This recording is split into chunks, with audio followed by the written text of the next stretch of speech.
Okay, this might be a little real, raw, hit a nerve. I'm not doing this because I want sympathy, pity. I like drama. I want to hear my own voice. I want to whatever. This is kind of like therapy for me, Facebook therapy. I have a way to vent and rant, and I have 1,000 or more friends on Facebook that come back and try to be a good therapist for me. Some of it's good, some of it's bad, some of it, whatever. So,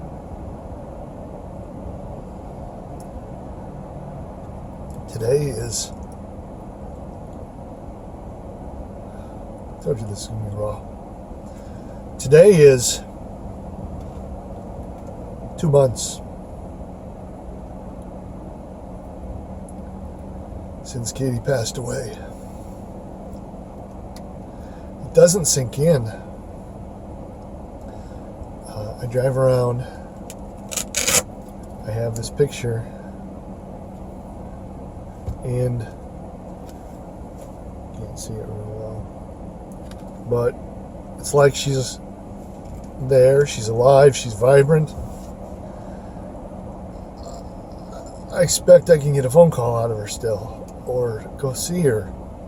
It just doesn't sink in, the reality of it.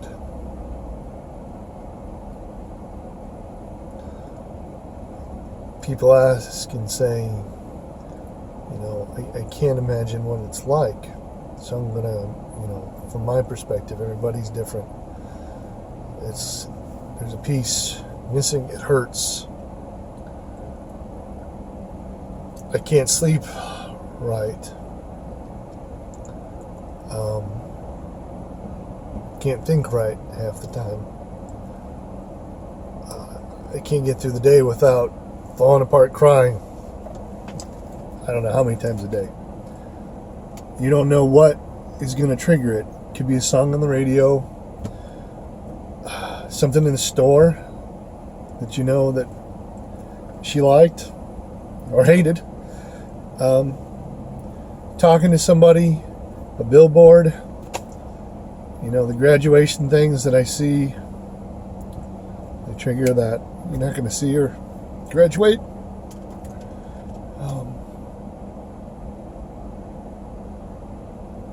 Facebook, my own Facebook. I have her and me as my profile picture, so I'm going scrolling through, and sometimes I'll catch myself, oh, that's Katie. No, it's not Katie, that's my picture. I really look forward to when her friends post stuff. And it's kind of hit or miss, so, sometimes it's just a big smile. Sometimes it triggers a bout of crying. Sometimes it does both.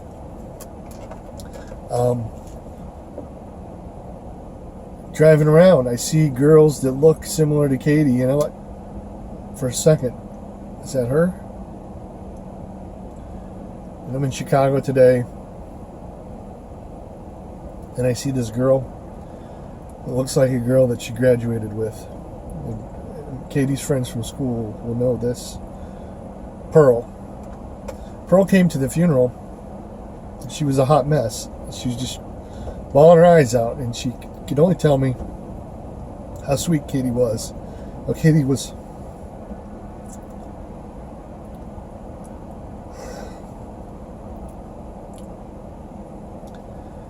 was Katie, and nice to her. And she was all broke up.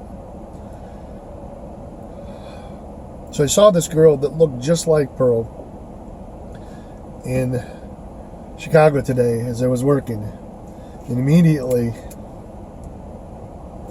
that mental image of the funeral sent me into a spin. I had to pull over and stop myself. Not stop myself, but just let it get out.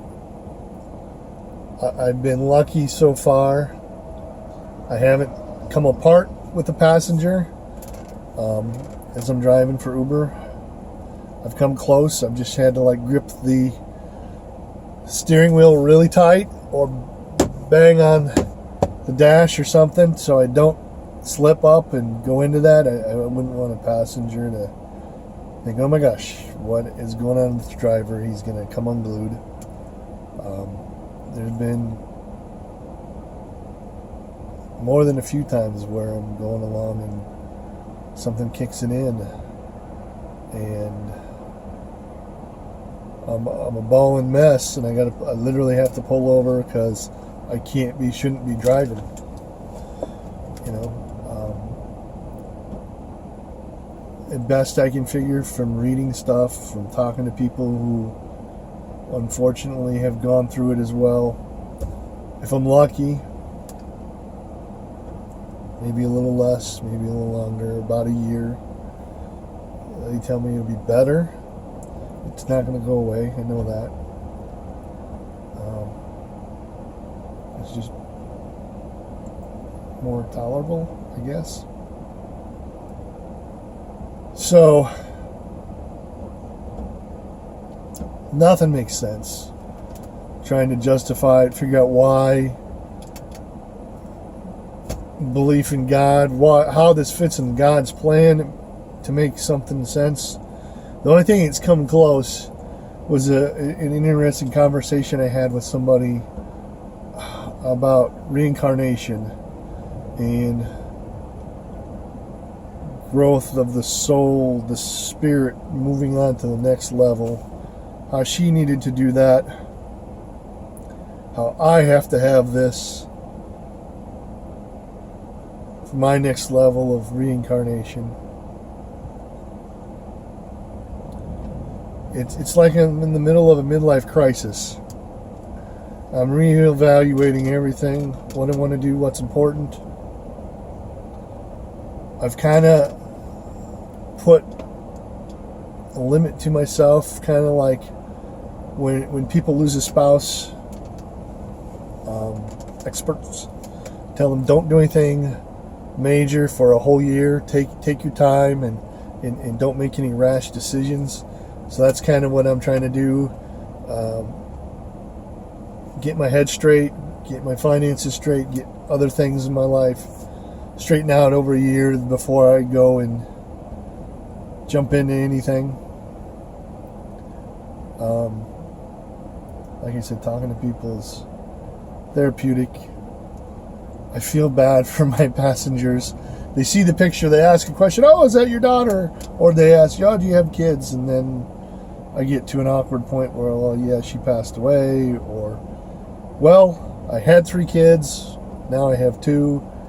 And you can see where they felt like their foot is on a landmine, and they know if they move it the wrong way, it's going to blow up. So I try to gently tell them it's okay, and I'm more than happy to talk. Some people shut up, some people talk, ask questions, some people come unglued. I feel bad for some of them. I know I've maybe tanked their morning, their day. Somebody, I think maybe I helped them think of something they needed to do and go get tested because they've previously had leukemia, almost the same exact scenario as Katie. But they came from a foreign country and they have not been tested, done blood work since they got done with treatment. And he asked, well, why did she go back for blood work?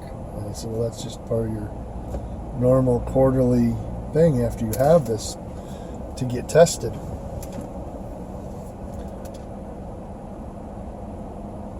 So I try to make sense out of it. There's no making sense out of it so far. I don't know if there ever will. But I try to make purpose. Define a new life's purpose, what I want to do, how I can use this. We've already had the first 2 girls who received the Caitlin Fennell Scholarship. We're working on plans how to do fundraisers to grow that so it doesn't ever run out of money, maybe even grow it to the point that we can increase the amount. that people get on a yearly basis. But I want to use this with purpose to help other people. I have something that's come across to me that I think if I get it to other people may save lives. Katie went through sepsis, and there's a doctor. Sepsis is a serious infection, and there's a doctor in Norfolk that has kind of stumbled across something that's had decent success in his numbers, and it's simple. It's just using vitamin C, and it dropped the mortality rate by almost 30% in his hospital and his treatment. So I want to get that in front of as many ICU units, hospitals. If I can get that to 5,400 hospitals, that's how many hospitals are in America. And even if I have the lowest possible ratio of one person, just one, saved at every one of those hospitals. That's one kid, one set of parents, one mother, father, sisters, brothers that don't have to go through this. Now the doctors look at that as a 1, whether it's 1%, 0.1%, 0.100%, they can't justify that. But that $60-ish bag of vitamin C, which shouldn't affect anything else. It's just taking a vitamin basically that could save somebody, turn it around. If they make that a standard procedure, maybe they'll get 1%, 10%, 20% of people that it really works. But even if they only get 1 or 2 people each year at the hospital, where they can say, yeah, this worked, we'll try it, I can't promise you something, that's a win. The other thing is the testing for bone marrow donors. I didn't know this until just yesterday, I think it was. 70% of people who end up needing or getting a bone marrow transplant have to get them from somebody other than a family member. Brother, sister, mother, father, grandparent. They don't match. So they have to go in the database to find somebody else that can fit and help. Katie didn't have a match. She passed away before she got to know that. Before it got to the point where it would have mattered. But there are lots of kids, adults, babies that need that transplant every year that don't get it. So we're promoting, our family's promoting getting that free testing done to find out if you can save a life by being a donor. BeTheDonor.org, I think it is the website. We're going to have an event at our fundraiser for you to get tested if you want to come do that. But this is, he said, it's trying to pull positives out of this horrible nightmare. Any kind of little win.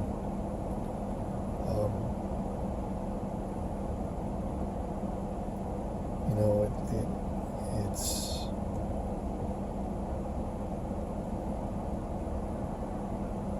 people say, oh, you're doing great. I don't have a choice. It's just one foot and step of the other. I don't think I'm different than everybody, but I know that there's some people that can't recover from this. I can't tell you it's DNA. I don't want to say I'm different, special. It is what it is. There's tall people, there's short people. There's people that can run fast, that can't run fast. There's people that have great coping skills that don't. If I can use my experience to help somebody else get through it, I'm tapping into other people who've gone through it, friends, family members, strangers, sort of acquaintances that have reached out, and you'd be surprised, just little conversations, little "I'm thinking of yous" make a huge difference in somebody's day. Helps them get through the next hour, 2 hours, the day. Importance of the funeral, or the visitation, or sending the card. A hug. A hug does a lot. No other words, just a hug. But going to the funeral, going to the visitation, sending a card, making that phone call that sticks in the family members who are left. You tell them a story about the son, the daughter, the parent, a good time, and it gives them that moment at the funeral or the days after where you talk to them, and it helps them get by that, brings them a brief moment of happiness, but also down the line it may kind of pop back up and help later. You know, the stories that I've asked people to share on Facebook are awesome when they happen. But there was a young man. His family knew Katie. He was like a freshman, maybe sophomore in high school. He had met her a couple times, and I had a frank discussion with, hey, you see how people show up at this funeral like this? Well, not all funerals are like this, where hundreds of people come out. Sometimes it's just a handful of people. And when you're that 1, 2, 10 people that show up for that family, it really makes a difference. I mean, whether it's a big funeral or a little funeral, it makes a difference in somebody's day. So impress that on your children, your loved ones. I had a discussion with somebody. I've not gone to a funeral. I've had a family, a friend, somebody, not Katie's mom, put a roadblock into me going to somebody's funeral, and I kicked myself. Somebody I know lost somebody. They thought of him as a big brother. Well, they let somebody else convince them that it wasn't a good idea to go to the funeral. So now they have to deal with, I never got to say goodbye to that person that meant so much. But also that family never got that moment to know how much that loved one meant to them.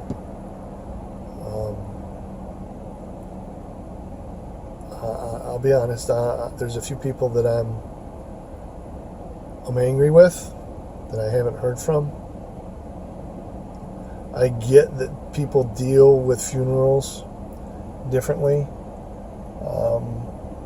I know a few people, they had recently kind of been through their own funeral thing, but a call, a card, something, just a little disappointing.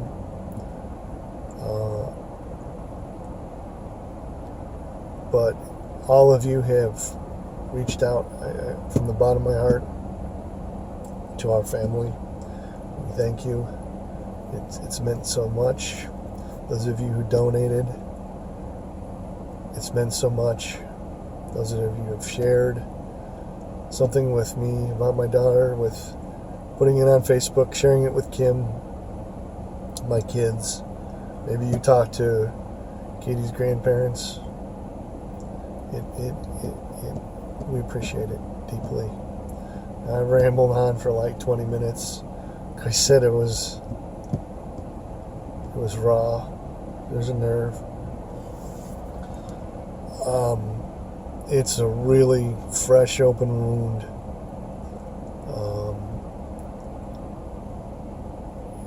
It's like the stitches are barely holding it together right now. I know I need time to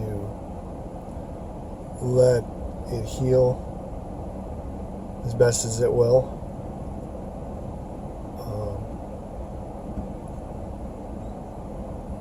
Try not to be hard on myself, but the reality is you can't do anything but not think about it. What to do next, things you didn't do that you regret, things that you won't get to do. It's all in your head. Like I said, everybody deals with it differently. I've had nights where I had something trigger me enough that I just couldn't get out of the house. If you're familiar with the Lord of the Rings movies, you have that guy Gollum, or maybe like good angel, bad angel on the shoulder. One talking positives, one talking negatives. But back to the Gollum thing, that the two voices of the inner self conflicted. You need to go to work. I can't go to work. I'm a mess. I can't get to the shower. I can't get out of my bed. I can't